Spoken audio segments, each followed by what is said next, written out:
Тэгэхээр өмнөх мэдээллүүд маань ер нь бол нэг тодорхой байгууллагууд өгдөг учраас тодорхой хүн рүү чиглэсэн, хэрэг рүү чиглэсэн ч юм уу тийм ээ иймэрхүү байдлаар өгөгддөг байсан. Өнөөдрийн энэ та бүгдэд өгч байгаа мэдээлэл бол улсын хэмжээнд статистик тоо баримт ямар байна вэ?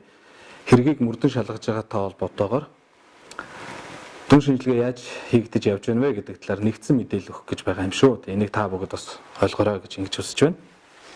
За Монгол Улсын ерөнхий прокурор, жаргал сайхан прокурор томилогдсноос хойш нийгмийн эрэлт хэрэгцээ, за шударга ёсыг тогтоох чиглэлээр бол прокурорын байгууллагад цөөнгүй арга хэмжээнүүдийг авч хэрэгжүүлж байна. Ялангуяа энэ хууль тогтоомжийг нэг мөр хэрэгжүүлэхтэй холбогдуулан бүтцийн хувьд зарим онцлог зохион байгуулалтуудыг бол авч хэрэгжүүлсэн байгаа. Улсын ерөнхий прокурорын газарт өнөөдөр газар хэлтэс албадуудаас гадна зөвлөлүүдийг бий болгож ажиллаж байна. Монгол Улсын прокурорын тухай хууль зааснаар мэргэжлийн болон ёс зүйн зөвлөл хуулиараа бол байдаг. За энэ мэргэжлийн зөвлөл маань бол мэргэжлийн алдаа гаргасан хэсэгтэй холбоотой прокуроруудын асуудлыг авч шилждэг. За ёс зүйн зөвлөл бол ёс зүйтэй холбоотой алдаа оноотой зүйл байх юм бол энэ зөвлөлөөр авч хэрэгжүүлэхээр юм хуульчилсан байдаг. Энийг та бүгд мэдж байгаа баха. За эдгээр зөвлөл дээр нэмээд гэмтрэгээс өрсөн сэргийлэх зөвлөл гэдгийг ерөнхий прокурорын шийдвэрээр байгуулсан. Тэгэхээр бид бол гэмтрэг гарсны дараагаар л хэдэн гэмтрэг гарч юу яаж шийдвэрлэв гэдэг талаар л түлхүү анхаарал хандуулад яваад байдаг. Гэтэл ер нь гэмтрэгийг гарахаас өрсөн сэргийлнэ гэдэг нь бол нийгмийн эрэлт хэрэгцээнд тулгуурсан хамгийн чухал хэрэглүүр юм байна гэдэг ийм ойлголтон дээр бол санал нэгдэж байгаа. Тийм учраас энэ гэмтрэгээс өрсөн сэргийлэх зөвлөлийг байгуулсан. 2020 оны 1 сарын 1-ээс гэмтрэг зөрчлөөс өрсөн сэргийлэх тухай хууль хэрэгжиж эхэлнэ. Энэ хууль тогтоомжийг хэрэгжүүлэхтэй холбогдуулан урьдчилсан байдлаар бид зөвлөл байгуулж бодлого чиглэл хэрэгжилт үр дүнд нь хяналт шинжилгээ хийж явж байна. Монгол Улсын ерөнхий прокурорын орлогч аль цэцэг прокуророор ахлуулсан зөвлөл ажиллаж байна. Тэгэхээр бид хагас болон бүтэн жилдээ эрүүгийн ичнээн гэмтрэг гарав, яагаад гарав, шалтгаан нөхцөл нь юу байна? Энэ гэмтрэг зөрчилдөө тэмцэхийн тулд хэрхэн ямар бодлого боловсруулж ажиллах вэ гэдгийг одоо энэ зөвлөл маань хариуцаж ажиллах юм. За хоёрдугаарт энэ эрүүдэн шүүхээс өрсөн сэргийлэх зөвлөлийг байгуулсан. Тэгээ энэ хавар, энэ зун бол энэ эрүүдэн шүүлттэй холбоотой асуудал. За тэрнээс өмнө ч бас нэлээд яригддаг байсан.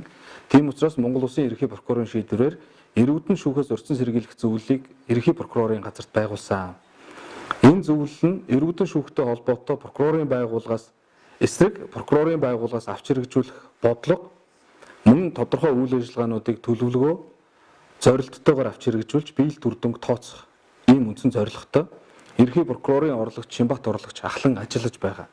Ерөнхий прокурорын тусал прокурорууд буюу хэрэг бүртгэх мөрдөн одоо зөрчил, шүүхт хэрэгжүүлэх гэх мэтийн энэ үндсэн хяналтын хэлцээний дарга бусад холбогдох албан тушаалтнууд энд орж ажиллаж байгаа. Тэгэхээр Монгол Улсын хэмжээнд энэ чиглэлээр гарсан гэмтрэгийн талаар хомдол мэдээлэл, түүний шийдвэрлэлт, явц байдал зэрэгт бас бодтой дүн шинжилгээ хийх үднээс энэ зөвлөлийг байгуулан ажиллаж байна. Энэ чиглэлээр сая өмнө одоо манай сургалт явуулсан багш нар хэлсэн байх. Сая энэ хавар 120 ангууд болон хэрэг бүртгэлт мөрдөн байцаалтын явцад шалгаж байгаа эргүүд дээр эрүүдэн шүүхтэй холбоотой хичнээн гомдол гарав, хэрхэн шийдвэрлэгдэж байна, ямар асуудал байна гэдгийг үзэж танилцаж судалсан байгаа. За мөн ерөнхий прокурорын шийдвэрээр прокурорын байгууллагад төр нийтийн ашиг сонирхлыг хамгаалах албыг бид бий болголоо. Сая амар утгаар та бүгдэд бас тодорхой мэдээлэл өглөө. Эрүүгийн хэрэг маргааныг шийдвэрлэх явцад хохирогч буюу тодорхой хувь хүн бол өөрийнхөө эрх ашигын төлөө яваад байдаг. Гэтэл төр хохироод үлдсэн юм дээр бол төдийлөн хэрэгжүүлж байгаа ажил нь үр дүнд хүрэхгүй байна уу гэдэг ийм хандлага ажиглагдаж байсан. Тийм учраас үүний эсрэг арга хэмжээ авахын тулд энэ зөвлөлийг байгуулсан. Тэгэхээр төрийн эрх ашиг хаана хөндөгдөж байна? Тэнд прокурор түүчилж одоо явах болно. Нийтийн эрх ашиг хаана хөндөгдөж байна? Тэнд прокурор та бүгдийн дуу хоолой болж явах болно. Тийм учраас энэ төр нийтийн эрх ашигыг хамгаалах албаны үйл ажиллагаа бодит үр дүнгээ өгч явж байна. Одоо би та бүгдэд танилцуулах статистик тоо мэдээлэлээр энэ бас харагдана гэж хэлхийг хүсэж байна.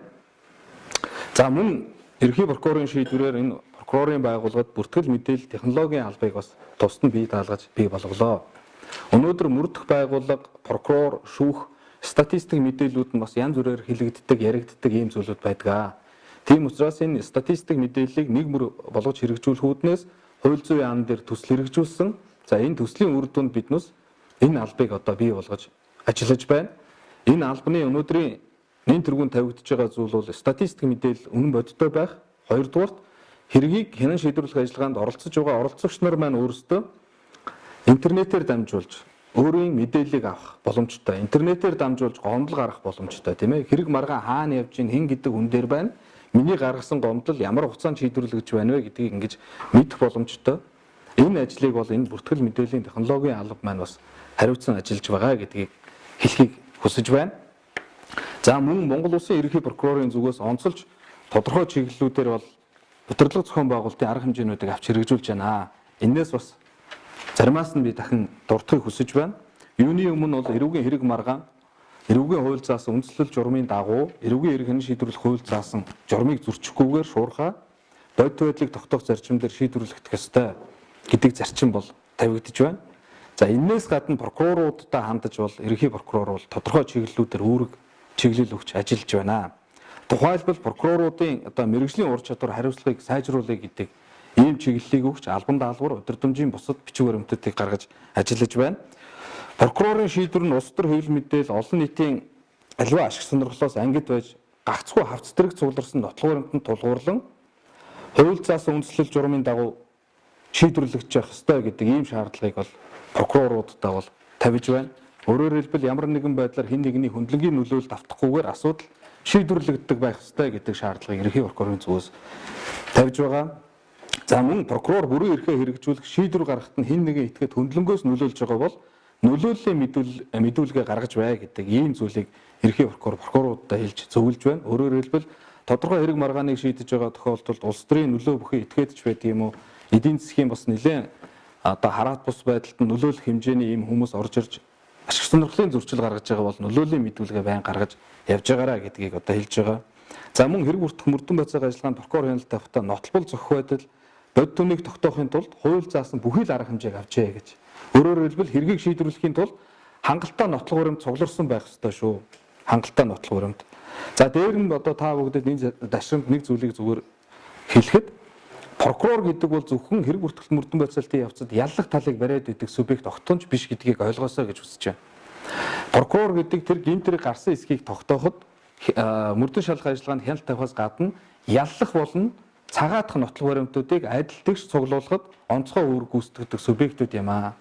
Тийм учраас хэрэг бүртгэлт мөрдөн байцаалтын явцад бүхий л нотлох баримтуудыг цуглуулсны үндсэн дээр дотоод итгэл дээрээ үндэслэн шийдвэр гаргаж байхыг шаардаж байгаа. За мөн энэ мэргэжлийн хувьд төр нийтийн ашиг сонирхлыг хамгаалахад онцгой ач холбогдол гэдэг чиглэл өгсөн. Прокурор гэдэг бол ер нь эрүүгийн хууль тогтоомжийг хэрэгжүүлэхтэй холбоотой харилцаанд ордог учраас эрүүгийн байцаан шийдэх хууль түүнтэй холбоотой хууль тогтоомжуудыг ерөнхийдөө судалж явдаг. Тэгвэл төр нийтийн эрх ашигыг хамгаалах гэдэг хуулиараа үүрэг хүлээж байгаа учраас прокурор захиргааны болон иргэний эрг маргааныг шийдвэрлэхдээ холбоотой хууль тогтоомжууд олон улсын гэрээ конвенцуудыг судалж мэдсэн бай гэдэг ийм шаардлагыг бол тавьж байгаа. Өөрөөр хэлбэл өөрсдөө хөгжүүл хууль тогтоомжийг нэг мөр хэрэгжүүлэхийн тулд уялдаа холбоо юмнуудыг нь сайн судалсан мэдсэн байх ёстой гэдэг ийм шаардлагыг ерөнхий прокурорын зүгээс бас тавьж байгаа. За ерөнхий прокурор маань бас энэ мэргэжил хариуцлага дээшлүүлэхээс гадна ёс зүй сахилгын талаар бас анхаарч ажиллахыг нийт прокуроруудтай үүрэг болгож энэ чиглэлээр холбогдох арга хэмжээнүүдийг бид авч хэрэгжүүлж ажиллаж байна. Ялангуяа прокурор ажилтнууд маань төрийн албан тушаалтанд тавигдах нийтлэг шаардлагаас гадна прокурорын ажилтны ёс зүйн хэм хэмжээг нэг мөр дагаж ажиллаарай гэдэг чиглэлийг нэгж газруудтай өгч ажиллаж байгаа. За мөн эрүүгийн эрэг хянан шийдвэрлэх ажиллагааны оролцогч нартай ялгуурлахгүй ижил тэгш харьцахыг шаардж байгаа. Энэ албан тушаалтаа эсвэл энэ албан тушаалгүйч гэдэг юм уу янз бүрийн байдлаар тухайн хэрэг маргаан шийдэж байгаа үнэтэй ялгуурлаж харьцахыг бол цэвэрлэх ёстой гэдэг ийм зүйл ярьж байгаа. За мөн прокурор ажилтнууд маань ашиг сонирхлын зөрчлөөс ангид байж шийдвэрлэгдээгүй хэрэг маргааны талаар бусдад мэдээлэх эсвэл бусад хүний хяналтанд байгаа хэрэг төв рүү орж түүнийг асуух тодруулах ч гэдэг юм уу ийм ёс зүйгүй авир гаргахыг бол бас цэвэрлэх ёстой гэдэг ийм зүйлийг бол ярьж байгаа. За мөн ерөнхий прокурорын зүгээс 3 дугаарт энэ эрүү шүүлт тулахаас урьдчилан сэргийлэх чиглэлээр бол түрүүн би зүйл байгуулсан талаар ярьсан. Энэ чиглэлээр бас цөөнгүй арга хэмжээнүүдийг авч хэрэгжүүлж байна. Энэ хүрээндээ бид энэ эрүүдэн шүүх болон бусад хэлбэрээр хэрцгий хүнлэг усаар буюу хүний нэр төрийг доромжлон харьцаж шийдэхин эсрэг конвенц бусад олон улсын нэгдэн орсон гэрээ конвенцуудыг хэрэг бүртгэх мөрдөн байцаах үйл ажиллагаанд хэрэглэж хэвшээч гэдэг зүйлийг ярьж байгаа. Монгол улсын эрүүгийн эрх ханийн шийдвэрлэх болон бусад хууль тогтоомжууд дээр хүний эрх хэрэгчлөөг хангах талаар зохицуултууд орж ирсэн боловч дэлхийн нийтэд жишг болсон тэр хэм хэмжээнүүдийг Монгол бас хэрэгжүүлж ажиллахыг шаардж байгаа гэж ойлгож болно. За үүнтэй холбогдуулаад эрүүдэн шүүхээс урьдчилан сэргийлэх ажлыг одоо прокурорын байгууллагын хэмжээнд тогтмолжуулахыг үүрэг болгон ажиллаж байна. За мөн эрүү шүүлттэй холбоотой гомдол мэдээлэл ирсэн тохиолдол болгоныг мөрдөн шалгах байгууллагаар заавал шалгуулжээ. Тэр нь үндсэлтэй юу, үгүй юу? Хэрвээ үндсэлтэй гэж тогтоогдвол заавал хариуцлага тооцдог бай. Тэр зөрчлийг дахин гаргахаас урьдчилан сэргийл гэдэг ийм чиглэлийг өгч ажиллаж байна. За энэ хүрээндээ биднээс энэ баривчлах цагдаа орох байрнуудын үйл ажиллагаанд хийх шалгалтын агуулга хэлбэрийг бас өөрчилгөж байгаа. Цагдаа орогдож байгаа 20 ангид байгаа хүмүүсийн эрх хэрэгчлөө хязгаарлагдаж байна уу? Тэдгээр хүмүүсийн орчин нөхцөл нь ямар байна вэ гэдэг юм уу, тийм үү? Энэ чиглэлээр бас анхаарч ажиллахыг прокуроруудтай үүрэг чиглэл болгон ажиллаж байна. За мөн дараагийн дугаард энэ дээжитний прокуроруудын үүрэг хариуцлагыг одоо сайжруулъя гэдэг зүйлийг ерөнхий прокурор маань нэлээд шаардаж ажиллаж байна. Дээжитний прокурор гэдэг нь тухайн нэгжийн ерөнхий прокурорууд гэж та бүгд ойлгож болно. Ялангуяа прокурорын байгууллагад ирүүлсэн гомдол хүсэлтэд дурдсан асуудал нэг бүрийг нягтлан хянаж дэлгэрэнгүй үндсэлтэй хариу өгч явахыг шаардаж байна. Хэрвээ тэр одоо гомдол юмнууд нар үндэслэлгүй байх юм бол тухайн бүрэн дээжитний прокурорт нь гомдол гаргажээ. Дээжитний прокурорууд гомдол хүсэлт гаргаж байгаа хүмүүстэй аль болох бас биечлэн уулзаж яагаад ийм болов? Хэн нэгний буруу байвал тэр хүмүүст нь бас хариуцлага тооцдог, буруутай байсныг нь бас хэлж чаддаг. Ийм байхыг одоо шаардсан ажиллаж байна. За мөн тухайн нэгжийн прокурорын газар байгаа орлогч, ахлах, хяналтын прокуроруудад тавигдж байгаа шаардлагыг боловсронгуй болгох, хууль тогтоомж зөрчсөн тохиолдолд урамшууллын болон хариуцлагын тогтолцоог ижилтгч хэрэгжүүлье гэдэг ийм шаардлагыг тавьж ажиллаж байна. За энэ хүрээндээ биднээс тухайн нэгжийн прокуроруудад тухайн прокурортой болон тэр туслах ажилтнуудтай холбоотой гомдол хүсэлт гарсан бол тэрнийг нь мэргэжлийн зөвлөлүүдэд нь заавал хөргүүлжээ гэдэг ийм шаардлагыг тавьж байгаа. Тийм учраас одоо тодорхой хүнтэй холбоотой асуудал байх юм бол прокурорын байгууллагын аль ч нэгжид гаргасан тухайн зөвлөлүүдээр авч хилцдэг болж байгаа гэдгийг та бүгдэд бас дуулахыг хүсье.